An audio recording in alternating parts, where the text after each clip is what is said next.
Good morning and good evening, everyone. My name is Prashant Kochawara. I'm the Director of Product at Twilio, and today I'm here to provide a briefing on the top 10 requirements for cloud-native data protection. This is going to be a guide for selecting the right data protection for Kubernetes. A little bit of background about myself. I am the Director of Product at Twilio. I'm spearheading the cloud-native or the Kubernetes venture of creating a data protection solution out here. In my previous life, I've done software development, I've done systems engineering, worked with a ton of different products, created a lot of different data protection products and services as well. And today I'm here to impart some knowledge around the space that we have captured and gathered so far. So the agenda for today is as follows. Before diving into the requirements, I'm going to talk about the customer problem. And the customer problem, we are going to take a look at it from two angles. One is from a business perspective, and then the second one is from a technology perspective. After we kind of hash that out, we will jump into the requirements in a sequential fashion. And to make it easy to understand, I will frame this as part of a user journey, talking about the deployment, the backup, the restore, talking about other logistics around data protection, so that it makes more sense as to what a user would be doing when using this technology. And then finally, we will get into a summary where we will recap the kind of use cases that we want from a data protection solution, and obviously going over the top 10 requirements, making sure that we are taking the right learnings home with us. Now, without much ado, let's jump into the customer problem. As mentioned, we are going to break this down into a business perspective and a technology perspective. First, let's talk about it from a business angle. Now, it is no new news that data has been growing at an exponential rate. Based on recent studies done by Forbes, we see that every human is going to be generating almost about 1.75 megabytes every second. To put that more into perspective, the amount of data that existed before is going to grow 44 times to up to 35 zettabytes. Now, that is humongous. That is a huge number. And data has a direct impact on organizational growth. Why? Because data is directly used for analytics. It is the key engine or the most important aspect of what machine learning and artificial intelligence depends on. So if an organization has to be looking into the future as to how they shape up their venture and how they maneuver through this modernization journey, data becomes very, very important. And because it is important, it needs to be protected, it needs to be stored, and it needs to be secure. On the other side, let's look at the growing market of Kubernetes. If you look at analyst reports, you will see that every analyst report is on average saying that the Kubernetes market is growing at about 30% compounded annual growth rate, and it's going to be about 9 to 10 billion in 2020. Why is this market erupting or taking off so swiftly? One of the biggest things is that Kubernetes is enabling faster software development and delivery. As a result, newer applications or newer technologies, services, everything are being developed in a cloud native fashion or a cloud native order. And the older applications are being re-architected to fit into the Kubernetes constructs as well. And what we see is that leading vendors like Amazon, Google, and so on, everyone is kind of converging into the Kubernetes space. A good testimony to this is the recent announcement of Amazon controllers for Kubernetes. We see KubeVirt, which is converging VMs and containers together on a Kubernetes plane. Similarly, we have VMware Tanzu. There are other projects like Crossplane, which are basically standardizing infrastructure across Kubernetes in any cloud, whether it's public or private. So basically, there is a lot of pressure from all sides, and the adoption of Kubernetes is going to be inevitable. Moving ahead, let's look at it from a technical angle. So in order to understand why data protection is needed in a Kubernetes environment, it is important to understand the evolution of an application. So if we Think about applications in the client server era when it had just taken off. You had applications running on bare metal servers. When these applications were running on bare metal servers, they were, huge monolithic applications, tightly coupled, tightly integrated, but not very dynamic, and they would work within the confines of an operating system. Sometimes what would happen is that the software or the application vendor would break it up into a middle tier, front end tier, and a back tier, and try to distribute it across multiple servers. But the overall architecture of the applications still at a high level was tightly integrated components that couldn't maneuver or move independent of each other. Then came the virtualization technology. What we see in virtualization is that the application architecture did not change, but what you were able to do was put more of these applications on the same physical hardware. So you were able to get better densities, better efficiencies out of your physical infrastructure. But the application architecture or the application DNA did not change. It was still the tightly integrated component fitting within the boundaries of an operating system.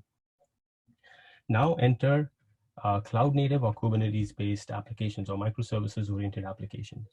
And as the diagram shows, what has happened is now the application has been completely deconstructed into the smaller microservices. All these microservices have their own identity. They have their own nature. They work independent of each other, and they have persistent volume sometimes associated with it, which constitute to the data aspect of it. So now, in order to protect this application, a solution needs to exist that understands these application pieces at any given point in time. What complicates things even more is that these microservices have their own identity, and they all have to be collected depending on their scale at a given point in time, or what they may be doing something else at any given point in time. So basically, collecting this application footprint becomes a challenge. Now that we've seen, we need a different strategy or a different way of protecting these cloud native applications. And we know that traditional technologies are not going to be able to protect them successfully. Let's look at what do we need in a solution that can support these requirements of a Kubernetes or a cloud native aspect. And as mentioned before, we are going to go via a user journey talking about the deployment, backup, restore, all the different operations that a user will be carrying out working with such a technology. So at the very top, our first requirement is that the application has to be Kubernetes or cloud native. There is no point in running a legacy technology with your Kubernetes environment because you are going to always be lopsided, or that will be the single point of bottlenecks for any kind of scalability aspects needed within your environment. So you want your application or your technology to be Kubernetes native. What this will also provide is a single workflow, a single philosophy for managing all your different applications. You have a Kubernetes-based application, data protection solution, managing other Kubernetes applications. So you use the same kubectl commands to manage it, operate it, and work with it. And then similarly, we know that cloud native applications or Kubernetes applications are highly dynamic, highly scalable. So even if your environment grows or scales at any given point in time, your data protection solution can scale with it to protect it successfully. Secondly, Kubernetes has done a pretty great job in making sure that the cluster is multi-tenant. Developers and operational admins can access the same cluster for doing their work. So making your application or the data protection technology Kubernetes native is going to enable scope-based install, whether you want to install it at an entire cluster level or just at a namespace level, and scoped usage. You can tune it and tweak it so that you get delegation of services and actions and so on.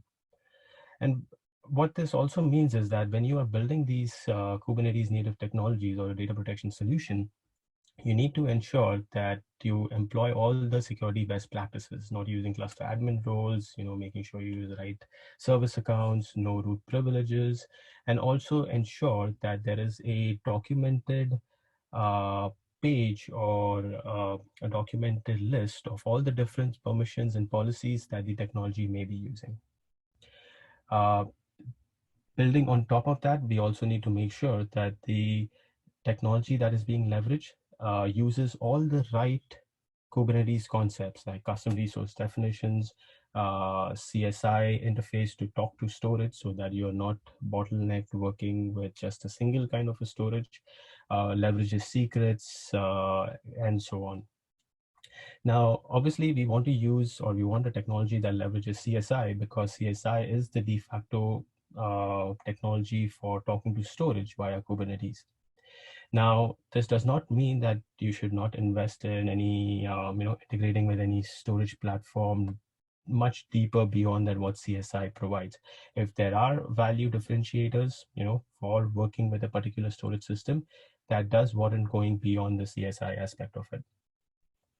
And then finally, we want to make sure that the solution that we employ or we deploy does not use any legacy concepts, because if every time you use a legacy concept like a VM-based technology or some kind of an access node, it's going to throw you back and going to cause that single point of bottleneck, which is going to affect your cloud native or your modernization journey. Next, let's talk about what you want to protect from the user's perspective. Now that we've spoken about the deployment aspects, how it should be constructed, what a user needs is he wants to be able to capture all his applications.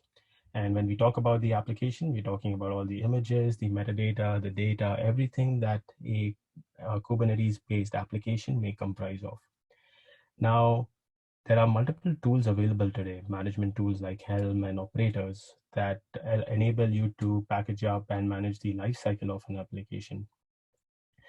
So you want to make sure that you can use the same constructs for protecting those apps, and not only just protecting, but when you do restore them, they should still maintain that application management tooling consistency. So when you back up a Helm app and you restore it, you want to make sure it's still a Helm app, and same for operators.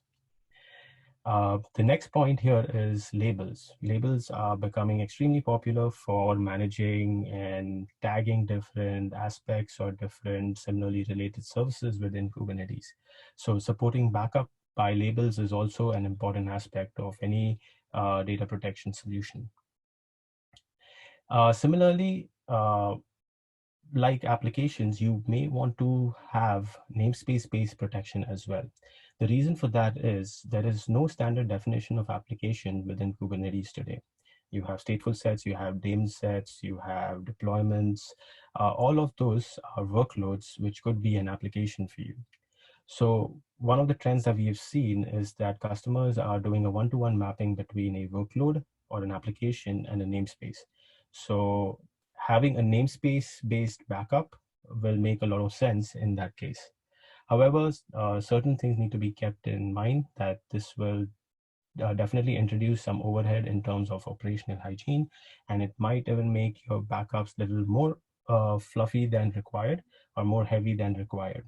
But definitely this is good from a service provider use case perspective. You have tenants running in your organization, you have an admin, and the tenants can, the admin can back up the entire namespaces while the tenants can do application-centric backups for their apps.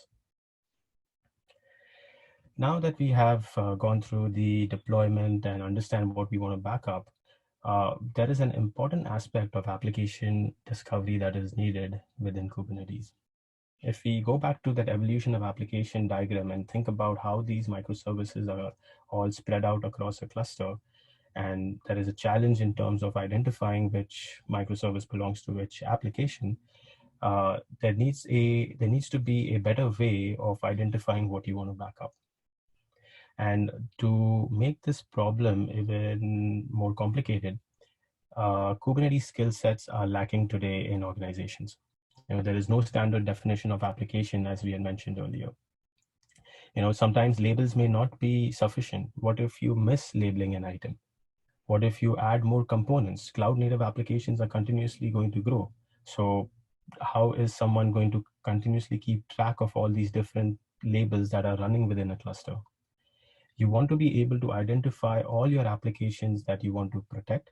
You want to be efficient in terms of what you are selecting to backup, and you want multiple views to slice and dice the Kubernetes namespace or the cluster to give you multiple views to select what you may actually be interested in and define it successfully as well. So you may want to have two Helm applications that you want to back up together.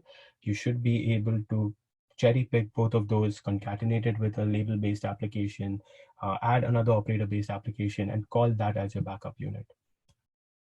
And then obviously we are living in a multi-cloud and a hybrid cloud environment. So we want to make sure that all of this is possible across several cloud domains.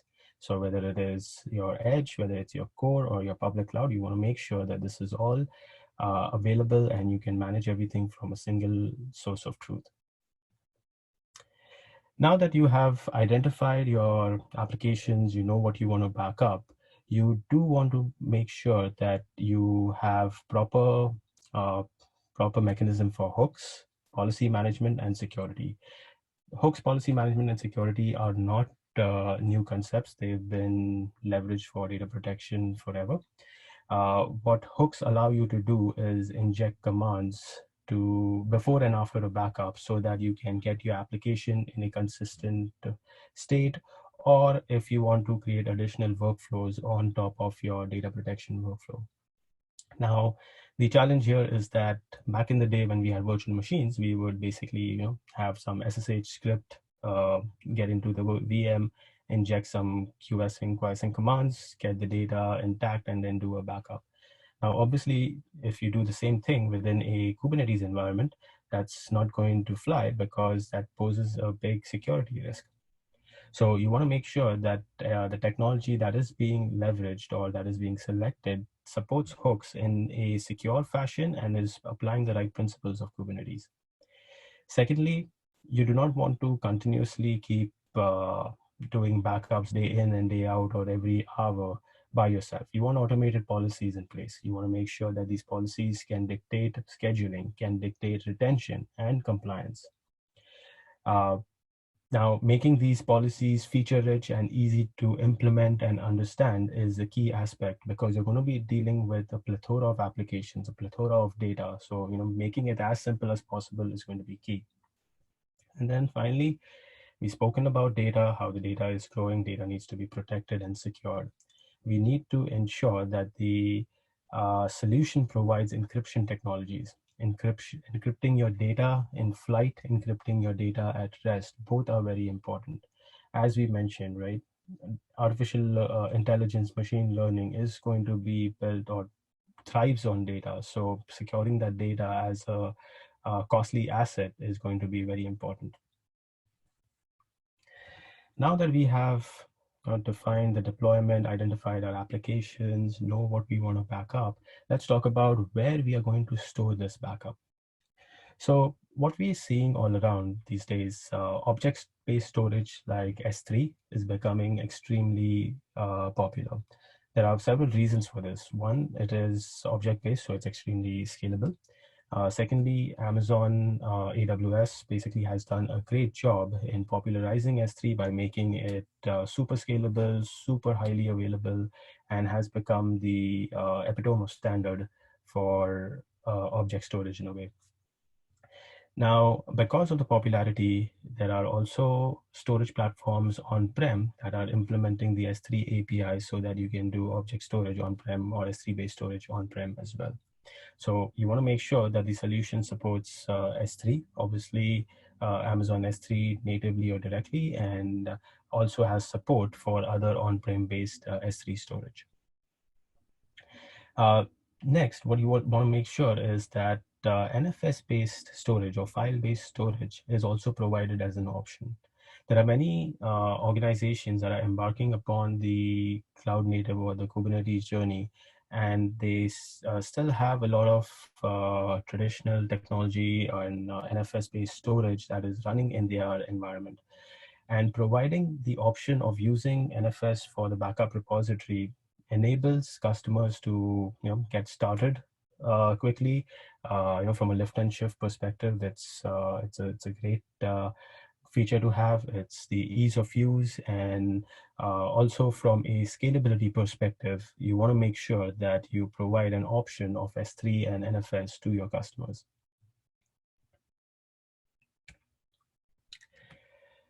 Next, now that we have figured out that what kind of a backup repository that we are going to be storing our data in, let's talk about the schema as to what is the format that you want to store the backup in.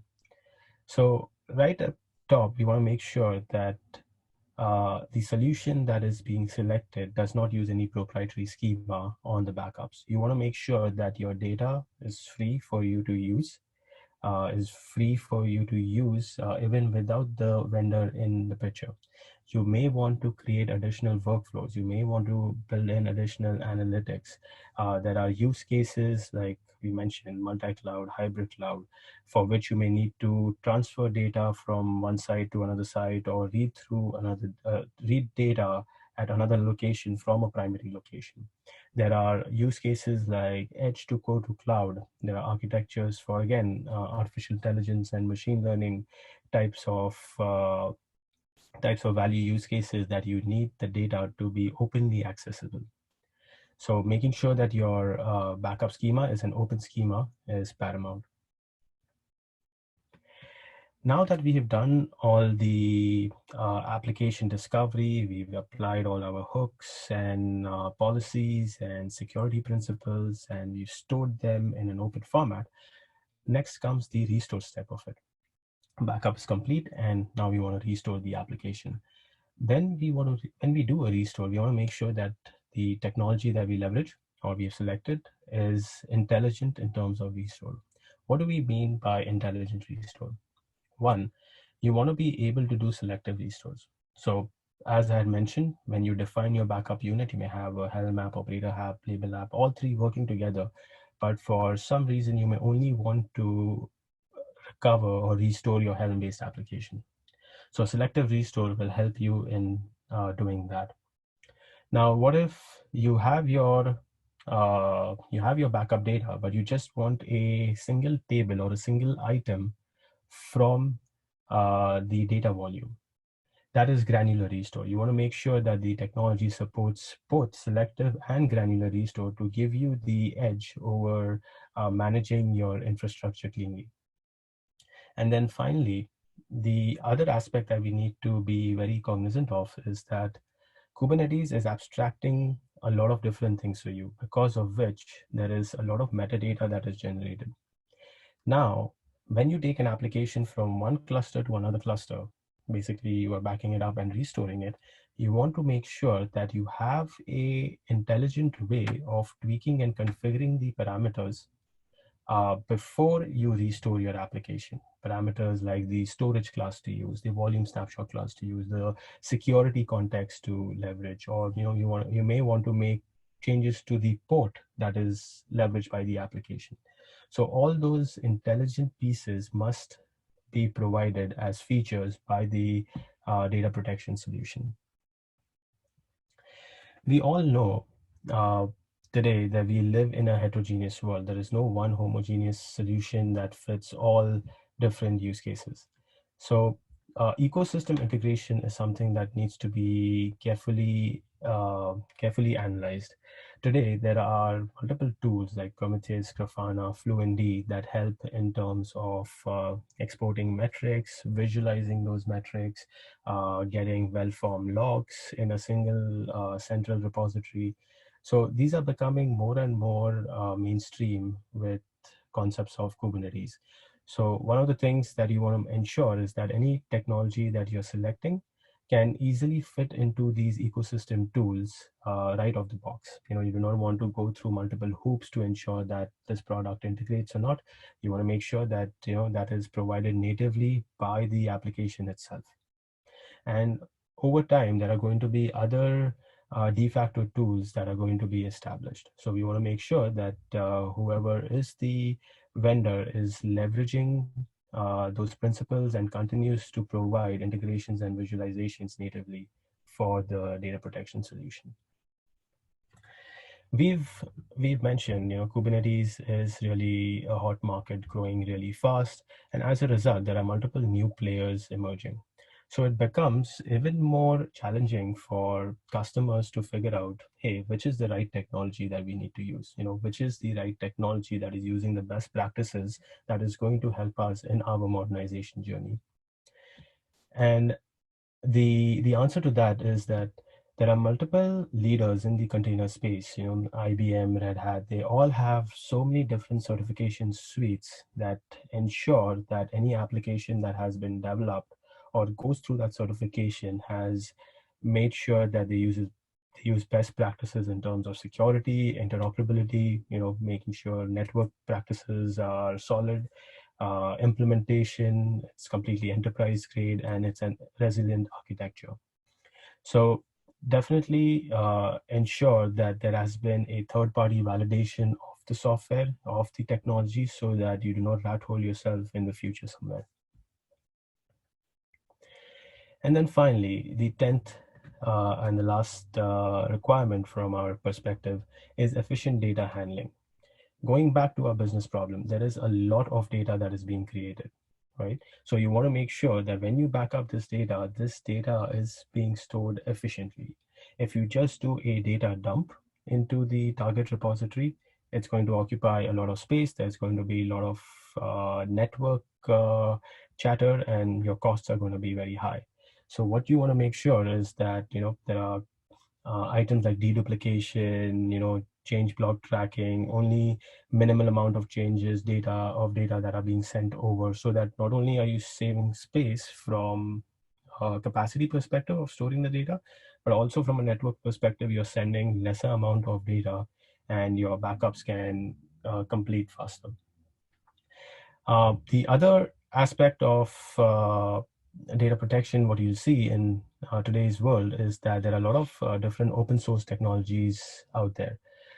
So, from an enterprise perspective, always make sure that when you're leveraging an open source technology, it's being supported by another enterprise vendor, so that in case there are issues and challenges, you have someone to go talk to and get help from. These open source technologies are a great catalyst, but always make sure that you have some support coming with the open source technology. And then finally, data protection is not new. We've said that a few times. The copy transfer protocols have already been there. Take a look at the history of the ISV, figure out what have they done in the space. Is it a mature technology? Have they done good innovation on that front or not? And that will help you select the right tech. Now that we've completed going through the top 10 requirements of a cloud native or a Kubernetes native solution or data protection solution, let's summarize what we've learned so far. Before getting into the summary of the top 10 points, let's take a look at the use cases that are enabled by this sort of a solution. So point-in-time backup and recovery. We've been speaking about data protection. So, protecting yourself from corruption, from ransomware types of attacks, you should be able to do that. Disaster recovery. In case you have a primary site and a disaster recovery site, you lose the primary site, you should be able to bring up all your applications and your data at the remote or the target cluster. A backup plus restore technically is equal to a clone. So data management use cases also become part of data protection use cases in a way. So things like accelerating CI/CD by cloning your production copies into dev and test, making changes, moving them back into production, become solid use cases that developers can leverage. And we mentioned this a few times now. We live in a hybrid cloud, in a multi-cloud world. So migrating your application, taking your application from one cloud to another cloud, whether it's for cost reasons, scalability reasons, or fees of management reasons, you will have to do that more and more. So these are the kind of use cases that you want to ensure that the data protection solution is able to deliver, because that is going to ensure your organization's success in the future. With that, let's quickly recap all the top 10 reasons that we've gone through so far. So firstly, we need to be Kubernetes and cloud native. We want to make sure that a Kubernetes application is managing other Kubernetes applications for scalability, management, security, all those kind of reasons. You want to make sure that you're able to back up your applications as well as your namespaces, because in the lack of a standard application specification, people are doing a one-to-one mapping between an application and a namespace. You want to make sure that your applications can be discovered. You want to slice them, dice them, create your own backup unit. You want to be able to ensure that you can enable hooks, policies, and can encrypt your data from unauthorized access. Backup repositories, provide customers a choice in terms of object storage, file storage, S3, NFS. Make sure that your backup schema is in an open format and there is no vendor lock-in. Intelligent restores, make sure that you can do selective restore, canonical restores, can do tweaking, massaging of the metadata before it gets stored or gets placed onto a target cluster. Integrations and visualizations. We live in a heterogeneous world, so we want a product that easily fits into all the different tools that we've already been used to. Certifications. Market is new. Certification is a good way to ensure peace of mind on the technology that you're leveraging. And then finally, efficient data handling. Technology or techniques like deduplication, efficient change block tracking, doing incremental backups. Definitely focus on that, because data is growing and you need to efficiently handle this data to be successful. So with that, I conclude my presentation. That's me before the COVID era.